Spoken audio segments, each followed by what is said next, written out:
Assalamualaikum warahmatullahi wabarakatuh. Waalaikumsalam warahmatullahi wabarakatuh. Kami di sini dari Museum Kerajaan Mataram Islam. Saya Fakih Fadilatur Rahman. Hari ini saya akan menemani kalian menjelajahi jejak kerajaan yang hampir menguasai seluruh Pulau Jawa, yaitu Kerajaan Mataram Islam. Let's go!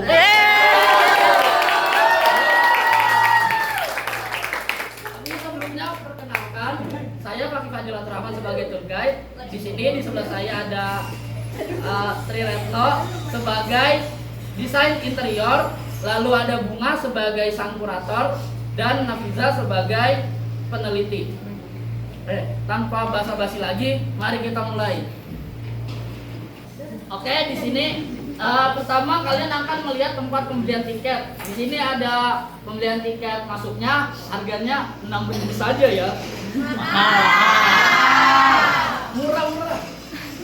Diskon pas lebaran. Oke, di sini ceritanya lagi beli tiket. Nah, di sebelahnya itu ada tempat parkir. Di sini ada total ada 10 tempat parkir yang tersedia.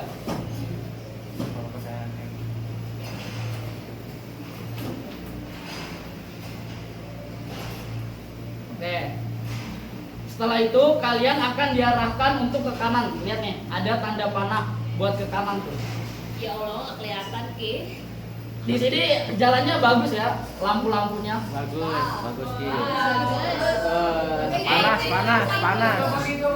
Mantap Ki. Tunggu apa itu? Nah, di situ tuh juga ada air mancur tuh. Wih, Mantap kan? mantap. Iya, curug. Sejarahnya betul. Enggak ada.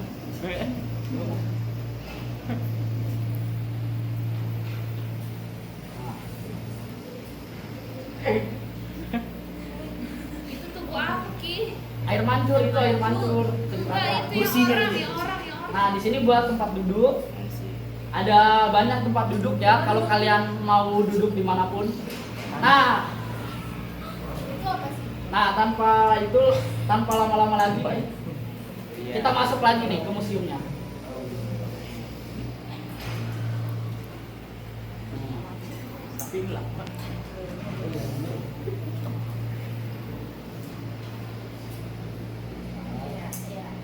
Musik. Wih. Karpet kan? Nah, di sini kalian pertama akan melihat peta Kerajaan Mataram Islam.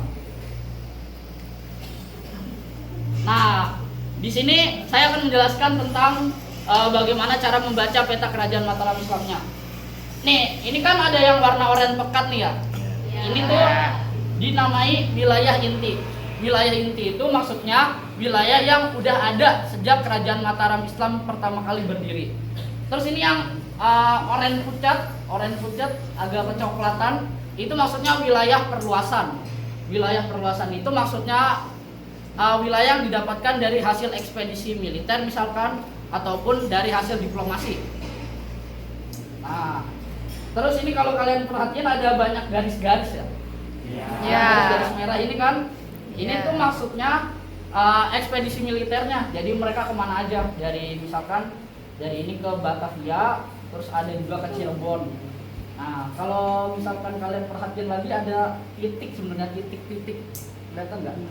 Ada titik merahnya nih. Satu, Kelihatan. dua, tiga. Apa tuh? Nah, itu maksudnya itu zona penting, zona penting, tempat-tempat penting dari kekuasaan Mataram Islam.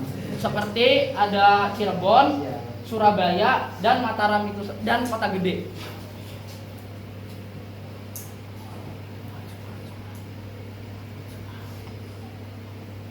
Nah, di sini saya akan menjelaskan.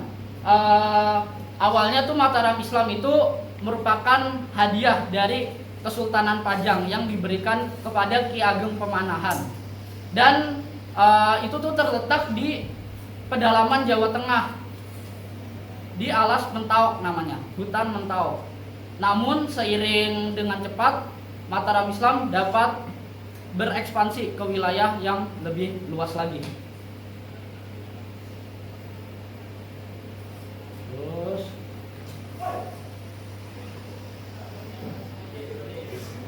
Nah, di sini ada wilayah perluasannya, terutama di masa di masa kekuasaan Sultan Agung, mencakupi Jawa Tengah hampir seluruhnya, Madura, Surabaya, dan pesisir Jawa Timur lainnya.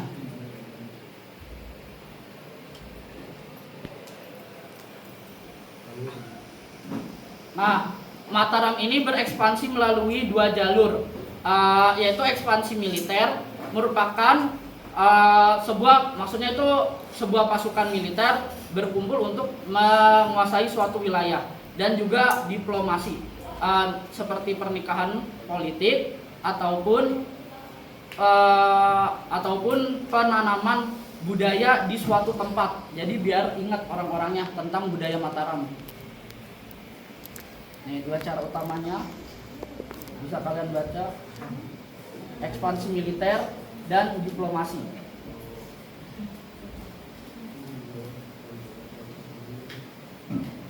Lalu setelah kita melihat peta kerajaan Mataram Islam, kalian akan melihat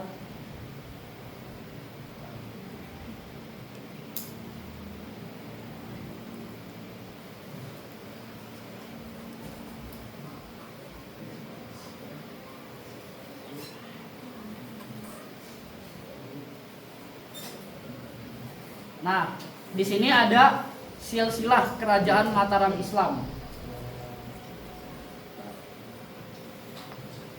Nah, silsilah kerajaan Mataram Islam itu bermula dari Ki Ageng Pamanahan yang mendapatkan hadiah dari Kesultanan Pajang, yaitu Alas Mentawai. Lalu dilanjutkan ke anaknya yang memimpin Alas Mentawai tersebut. Jadi awalnya itu cuma hutan kosong, tiba-tiba jadi desa, dan tiba-tiba menjadi kota.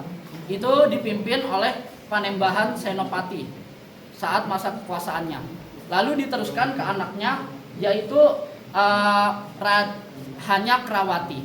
Lalu diteruskan ke anaknya lagi, yaitu Sultan Agung, yang merupakan raja dari masa kejayaan Mataram Islam. Nah, di sini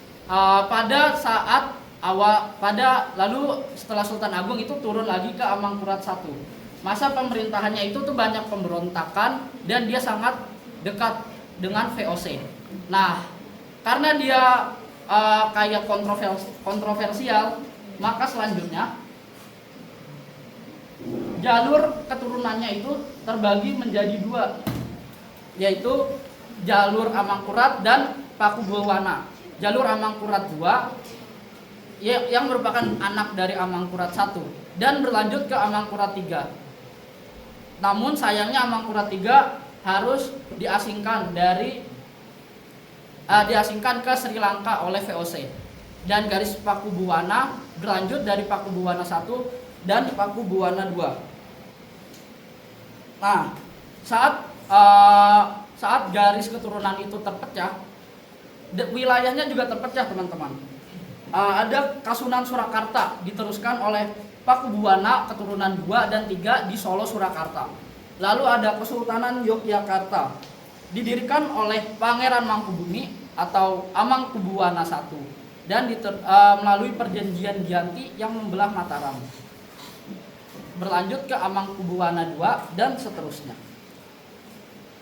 Lalu ada Mangkunegara, wilayah Mangkunegara yang terletak di Solo.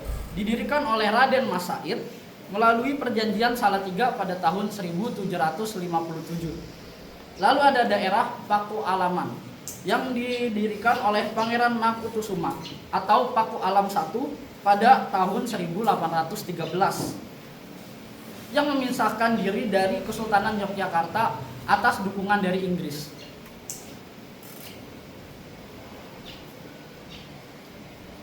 Nah, setelah ini adalah zona 1, yaitu zona di mana ada peta dan juga silsilah kerajaan.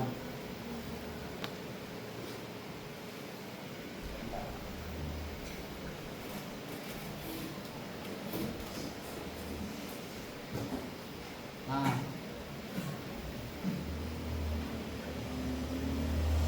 di sini kita akan memasuki zona 2, yaitu zona pendiri dan raja-raja.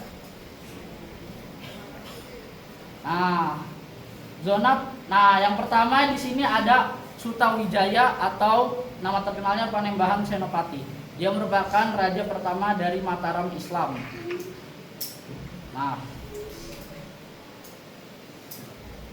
Nah, dia merupakan anak dari Ki Ageng Pamanahan yang mendapatkan hadiah yaitu alas mentawuk sebagai hasil kerja keras Ki Ageng Pamanahan di Kesultanan Pajang. Pada masa kekuasaannya, ia berhasil menaklukkan beberapa wilayah di Jawa.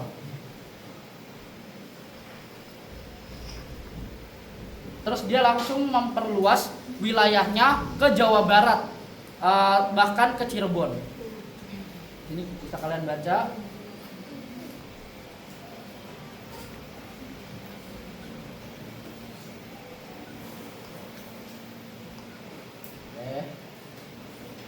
Lalu di sini yang kedua ada Raden Mas Jolang atau hanya Krawati.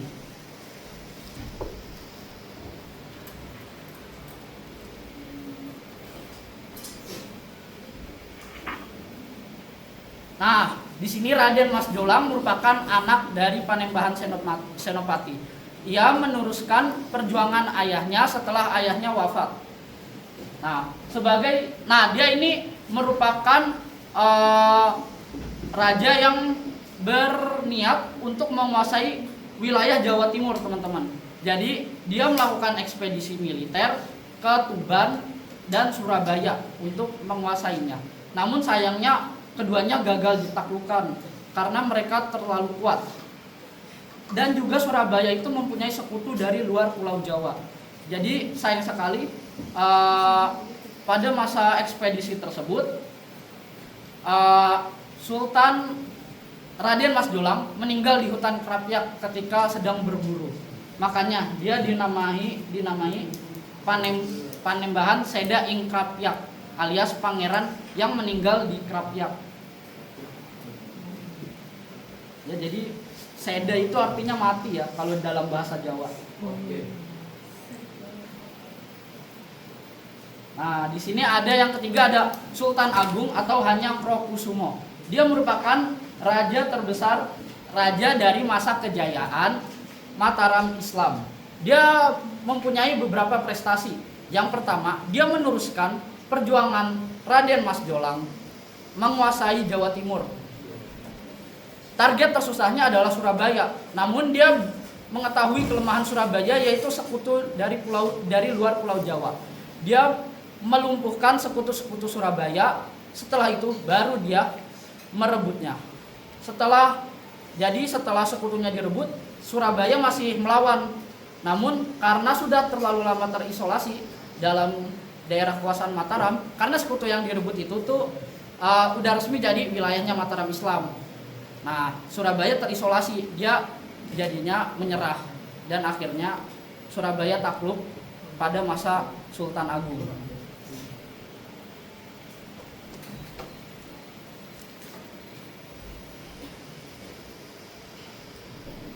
Nah, lanjut di sini ada Amangkurat I, teman-teman. Nah, Amangkurat I atau Raden Mas Sayidin merupakan anak dari Sultan Agung. Namun sayang sekali, raja yang baik belum tentu menghasilkan raja yang baik juga. Raden Mas Sayid itu sangat dekat dengan VOC dan pemerintahannya juga banyak ditentang oleh masyarakatnya sendiri. Walaupun ayahnya merupakan raja yang hebat, namun sayang sekali kemampuan ayahnya tidak diturunkan kepada anaknya ini.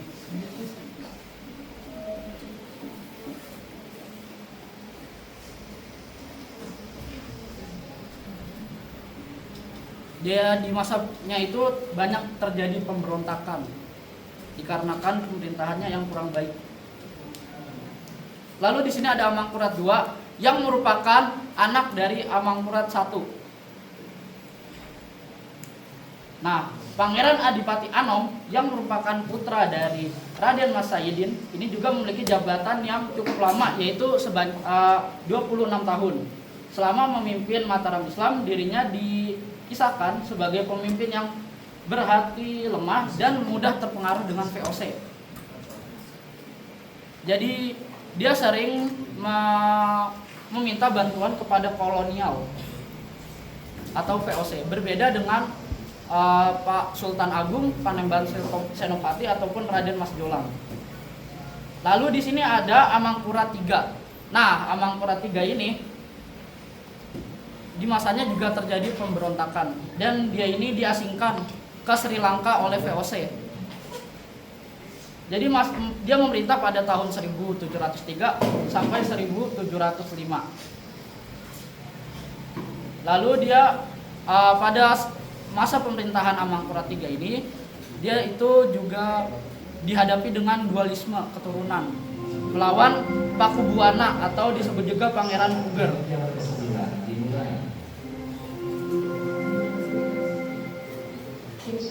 Nah, di sini ada Pakubuwana II. Dia merupakan garis keturunan Pakubuwana. Di masanya juga sama pada tahun 1762 dan sampai 1742. Nah, dia pada masa pemerintahannya terletak di Surakarta. Pada masa pemerintahannya juga masih terjadi dualisme dengan garis keturunan Amangkurat. Jadi ini dia juga merupakan salah satu raja paling hampir terakhir ya. Nah, di sini ada diorama mini dari Alas Mentaok pada saat masa Kesultanan Panembahan Senopati. Jadi hanya hutan biasa di pedalaman Jawa Tengah, namun nantinya akan berekspansi menjadi wilayah yang lebih luas lagi.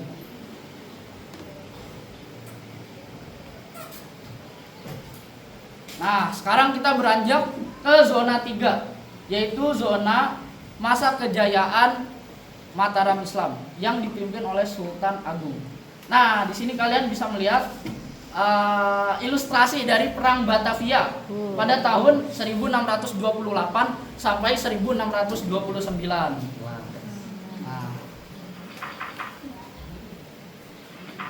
Nah, perang setelah menguasai Surabaya, Sultan Agung kemudian melanjutkan merasa ada ancaman dari Jawa bagian barat, tepatnya ada di Batavia. Di situ ada VOC. Setelah menguasai Jayakarta pada saat itu namanya Jayakarta, setelah dikuasai VOC berubah menjadi Batavia. Nah, si Sultan Agung ini melakukan ekspedisi ke Batavia. Pada gelombang pertama, pasukannya menempuh jarak sejauh 500 km dan dalam waktu tempuh 90 hari.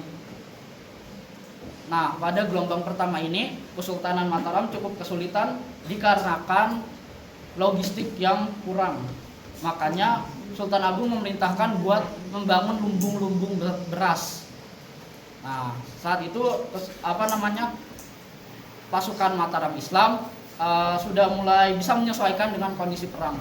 Namun pada saat itu tetap saja pasukan Batavia pasukan Belanda tetap bertahan di benteng Hollandia.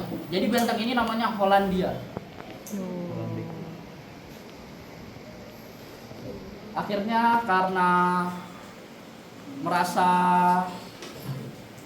terus-menerus gagal, Sultan Agung memerintahkan untuk mundur, untuk menarik pasukannya. Nah, ini kita masuk ke zona 4, yaitu zona kehidupan masyarakat. Jadi di sini ada ilustrasi kehidupan masyarakatnya. Nah, di sini ada Gapura Paduraksa yang merupakan gapura dari pemakaman, teman-teman. Maksudnya gapura yang menandai. Jadi ini tuh bangunan kuno sebagai pembatas. Dan dia ini juga dibuat di keraton, di daerah keraton.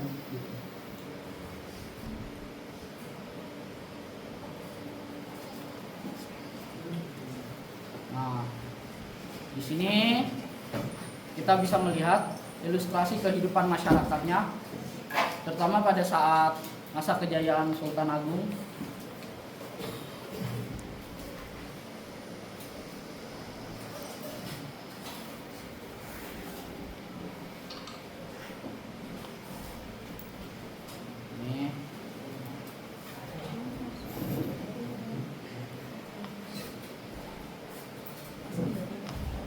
Nah, di sini juga ada gambarnya ya.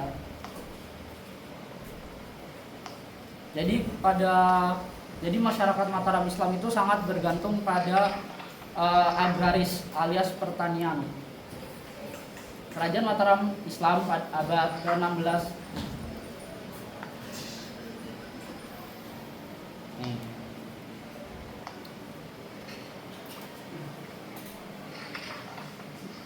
Kerajaan Mataram Islam abad ke-16 sampai abad ke-18 adalah kerajaan agraris maritim yang mencapai puncak kejayaan di bawah Sultan Agung. Kehidupan masyarakatnya bertumpu pada pertanian di pedalaman dan perdagangan di pesisir. Nah, jadi Surabaya yang tadi sudah berhasil dikuasai oleh Sultan Agung itu merupakan daerah pesisir yang merupakan tempat perdagangan yang sangat strategis. Nah, kebudayaannya itu juga lekat dengan kebudayaan Islam. Saat masa Sultan Agung, dia juga sangat peduli pada kebudayaan budayanya. Dia mengganti kalender Jawa menjadi kalender Hijriyah. Jadi pada masa Sultan Agung menggunakan kalender Hijriyah. Dia juga membuat acara tentang gerbak, ya, gerbak. Nah, itu sebagai perkembangan akulturasi budayanya. Nah, jadi masyarakat sebagian besarnya bermata pencaharian sebagai petani, terutama karena wilayahnya berpusat di Jawa Tengah dengan kondisi tanah yang subur.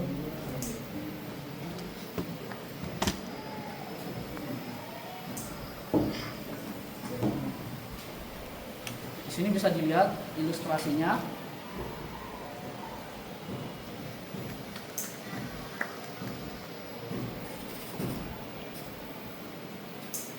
Ya, masih.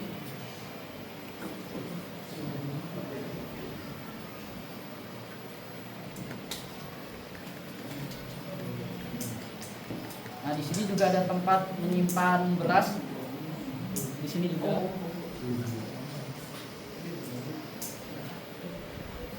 Kita lanjut aja ya, langsung ke zona 5. Kita akan menuju zona 5, yaitu masa kemunduran Kerajaan Mataram Islam. Nah, masa kemunduran Kerajaan Mataram Islam dimulai dengan wafatnya Sultan Agung.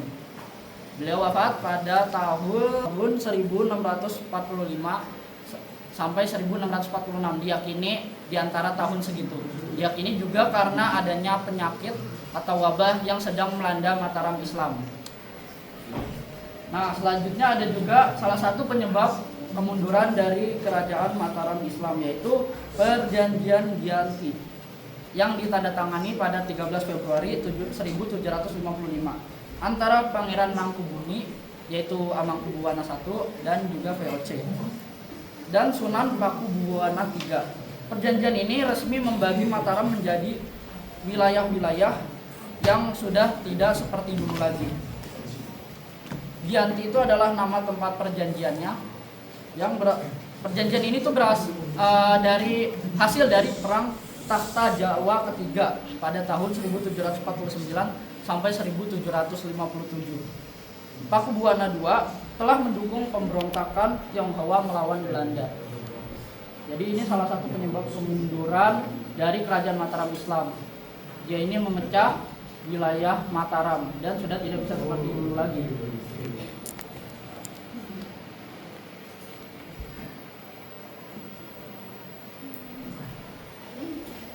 Lalu ada juga ini salah satu penyebab kemunduran Kerajaan Mataram Islam, yaitu Perang Trunojoyo. Perang Trunojoyo ini terjadi pada tahun 1679 sampai 1680. Pemberontakan dari Raden Trunojoyo. Nah, Raden Trunojoyo ini tuh dia tinggal di Madura. Dia merasa pemerintahan Mataram Islam itu tidak baik dan sangat mementingkan diri sendiri. Jadi dia itu bekerja sama dengan Panembahan Giri yang merupakan keturunan dari Sunan Giri. melawan Kesultanan Mataram yang dipimpin oleh Amangkurat I. Itu dipicu karena ketidakpuasan karena pemerintahannya terlalu lunak kepada VOC. Jadi pemerintahan Mataram Islam saat itu sangat lunak kepada VOC dan sering bekerja sama dengan VOC. Nah, pertempuran ini tuh terjadi di pesisir Jawa Timur, terutama di daerah Pleret. Ketika itu Trunojoyo berhasil menguasai pesisir Jawa Timur dan menduduki Istana Mataram. Jadi saat itu Trunojoyo sudah bisa menguasai pesisir Jawa Timur. Namun Trunojoyo akhirnya melarikan diri dan namun akhirnya dia berhasil ditemukan di wilayah pegunungan kaki Gunung Kelut dan akhirnya dieksekusi mati oleh Amangkurat II. Nah, namun karena perang ini sangat menghabiskan banyak tenaga dan banyak material, VOC tentunya tidak membantu secara gratis. Itu juga menjadi tekanan hutang bagi kerajaan Mataram Islam pada saat itu. Nah, di sini ada kompleks pemakaman Imogiri. Di sini adalah tempat dimakamkannya Sultan Agung atau Hanyakrokusumo. Nah, dia dimakamkan di sini kenapa? Karena dia memang minta dimakamkan di sini sebagai wasiatnya sebelum dia meninggal.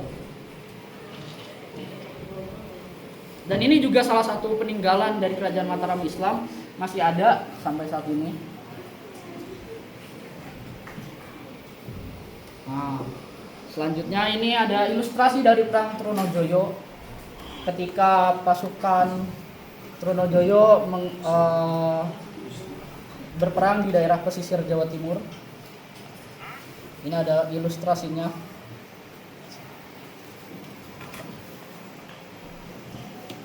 Ilustrasinya seperti ini kira-kira.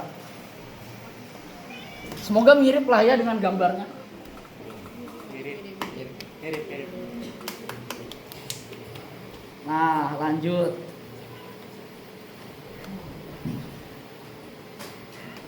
Nah, di sini ada perang Trunojoyo.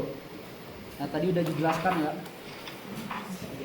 Silakan kalau mau baca lagi.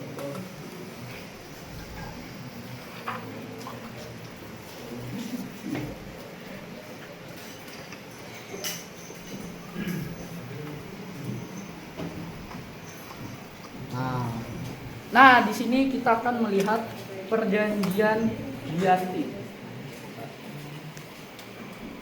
Nah, perjanjian Giyanti ini seperti yang sudah saya jelaskan tadi itu dia terjadi pada 13 Februari 1755 antara Pangeran Mangkubumi VOC dan Sunan Pakubuwana III. Jadi ini itu membagi Mataram menjadi berbagai wilayah yang sudah tak sama seperti dulu lagi. Jadi Giyanti itu adalah nama tempatnya. Ini DPR ya, di bawah pohon rindang. Jadi ini sebenarnya masih ada sampai saat ini tempatnya. Ya, kira-kira di sini terjadi.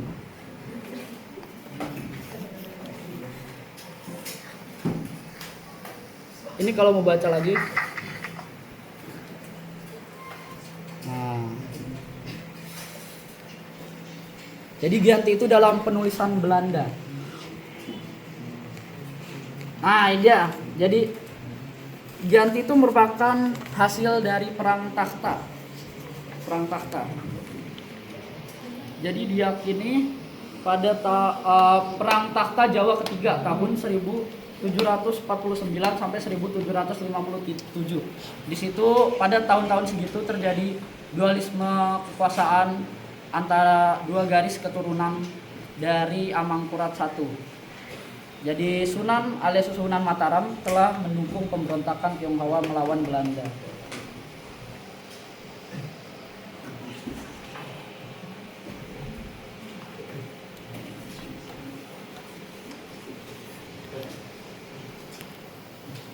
Nah, di sini ada perjanjian Salatiga. Di sini perjanjian Salatiga dilaksanakan di Gedung Pakuwon.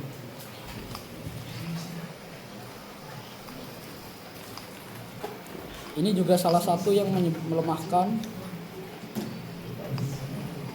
Kesultanan Mataram.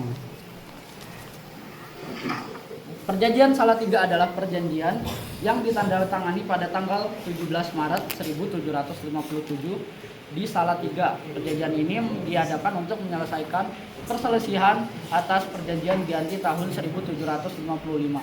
Perjanjian politik ini memutuskan kepada kedua belah pihak antara Pakubuwana III dan Hamengkubuwana I dengan berat hati membagi untuk kedua kalinya beberapa wilayah Mataram kepada Pangeran Sambernyawa. Pangeran Sambernyawa tadi itu adalah pendiri dari kerajaan Mangkunegaran.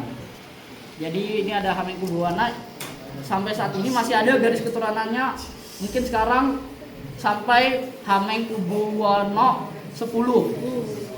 Nah itu Hamengkubuwono 9 ya? 9 atau 10?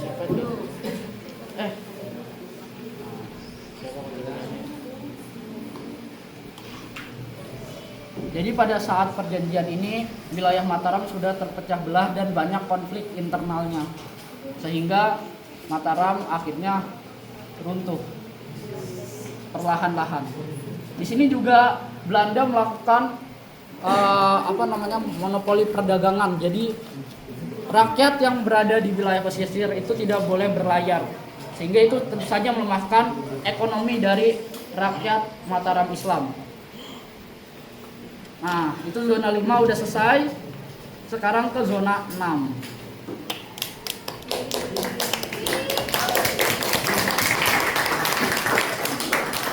Jadi zona 6 pertama di sini ada, kalian akan melihat sumur Gumuling. Ini sumur Gumuling. Nah, sumur Gumuling ini adalah sumur artinya itu Gumuling itu dalam bahasa Jawa artinya berputar. Sumur berputar atau melingkar sesuai dengan bentuknya.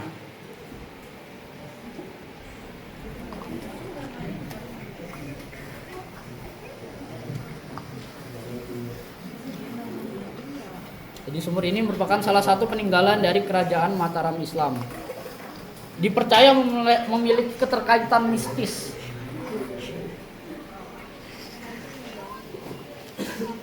Nah, lanjut ke ini. Nah, lanjut ke sini. Nah, ini kita sebenarnya bisa belok kanan, tapi kita akan ke kiri dulu. Di sini ada toilet. Cuma 2 ya.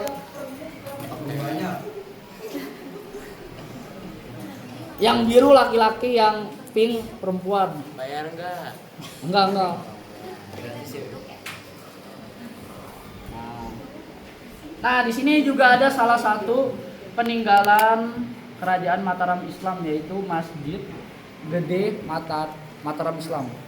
Nah, masjid itu merupakan masjid tertua di Jawa. Dibangun pada tahun 1578 sampai 1587 pada saat masa kekuasaan Panembahan Senopati atau Sultan Sutawijaya. Nah, di sini kalian bisa keliling di masjidnya ya.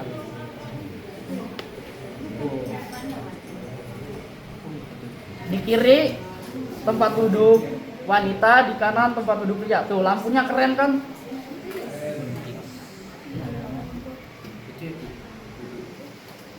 Nah, ini tempat duduk wanita.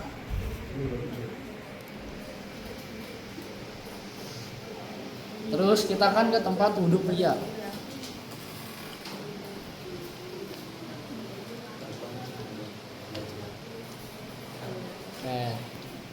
Tempat duduk pria tuh ada banyak kerannya, biar bisa muat.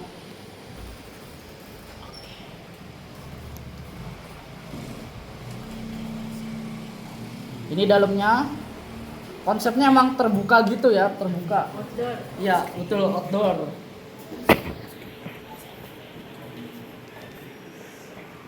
Ini tempat khutbahnya.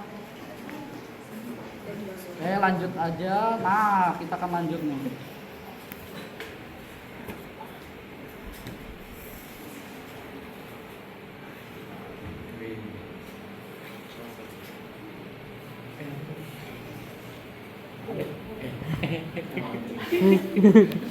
Nah, ini nih yang gede.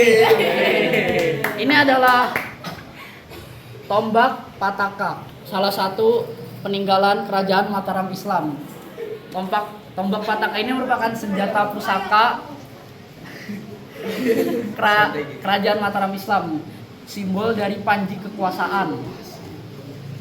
Jadi ini dilapisi emas dan ya tombaknya itu hitam. Iya biar keren.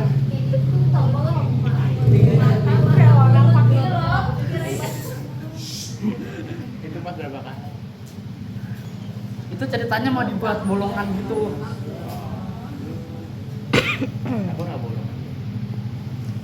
Nah, setelah ke tombak Pataka ini, kita akan lanjut ke selanjutnya ada peninggalan Mataram Islam, yaitu situs Kerto atau Kerta.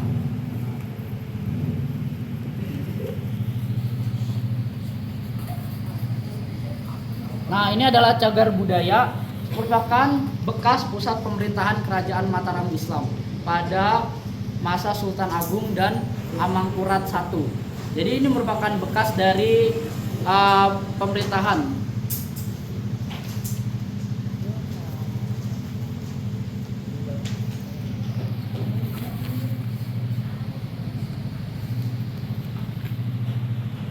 Nah, ini di sini ada reruntuhannya gitu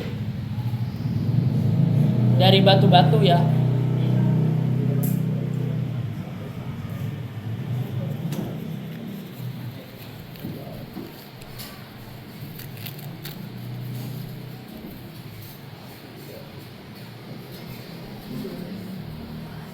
Nah, di sini kita akan melihat satu fondasi yang spesial di sini, bernama Umpak Batu Keraton. Nah, jadi Umpak Batu Keraton ini adalah ini adalah fondasi dari bangunan keraton pada masa saat itu. Bayangin nih, kalian berdiri di sini dulunya adalah bangunan keraton yang sangat megah. Jadi bangunan keraton itu tidak akan bisa berdiri tanpa fondasi yang kokoh dan terstruktur. Seperti kerajaan kita yang dibangun atas kepemimpinan dan kepercayaan. Tuh.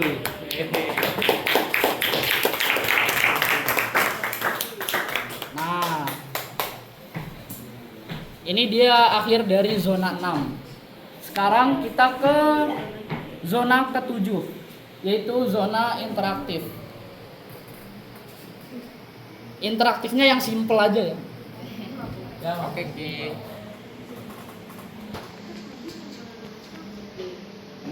Ini susah bangunnya semuanya.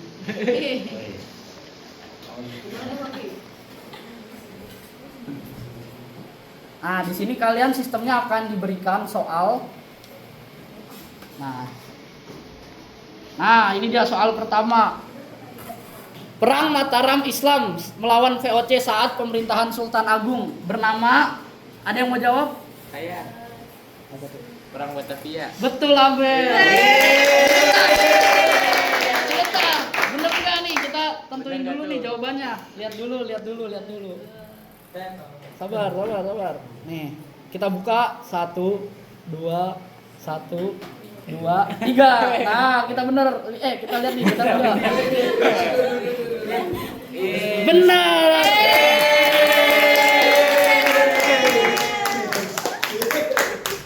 Bener guys, ternyata Abel.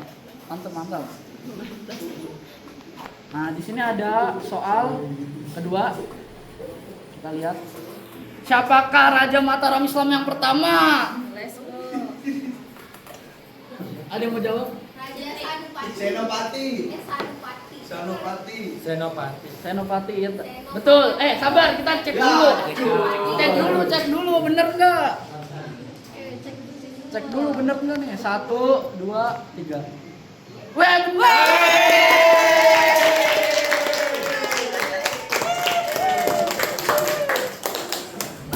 Mantap, siapa tuh? tadi yang jawab? Saya. Silvia.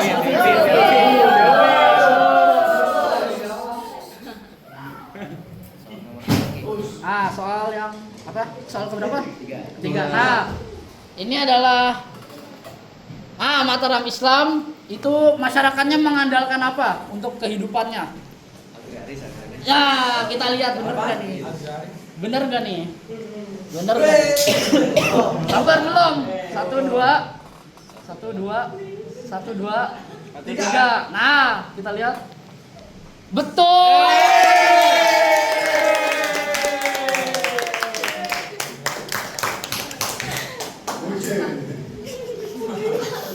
Soal keempat. Soal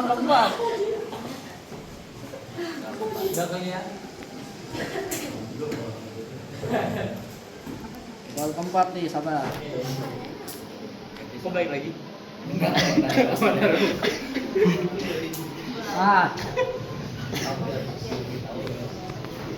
Kita lihat perjanjian yang melemahkan Mataram Islam adalah apa? Perjanjian yang melemahkan kerajaan Mataram Islam adalah ada yang tahu? Perjanjian Giyanti.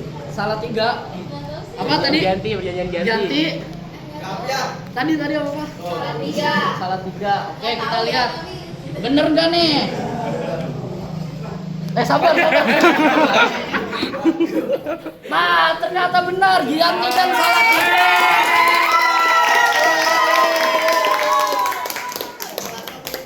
Jadi ada 2 ya, yaitu perjanjian Giyanti pada 1755 dan salah 3 sebagai pelengkap pada tahun 1757. Nah, soal terakhir nih. Soal terakhir. Kita lihat apa?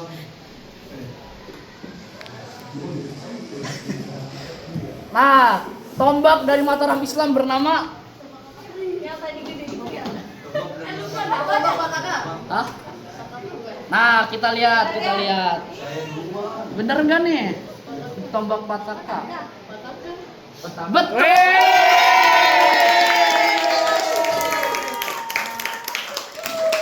Oke, sekian.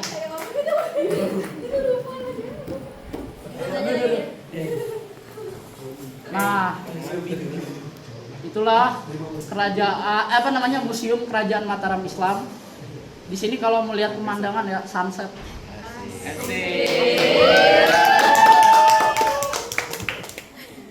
Nah, dari tadi kita masuk ke masjid terus lihat air mancur. Ini kalau mau lihat dari atas pemandangannya kayak gini.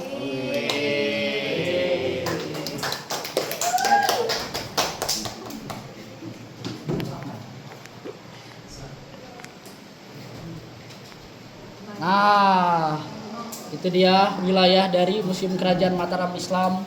Tadi zona 1 ada peta dan silsilah, zona 2 ada pendiri dan raja-raja, zona ketiga ada masa kejayaan, salah satu prestasi di masa itu ada perang melawan Batavia.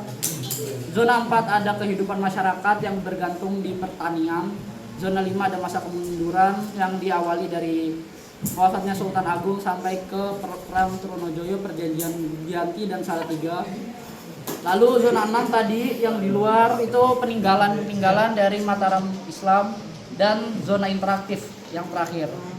Oke, sekian saya sebagai tour guide pamit undur diri. Jika apabila ada salah kata mohon dimaafkan. Wassalamualaikum warahmatullahi wabarakatuh. Waalaikumsalam.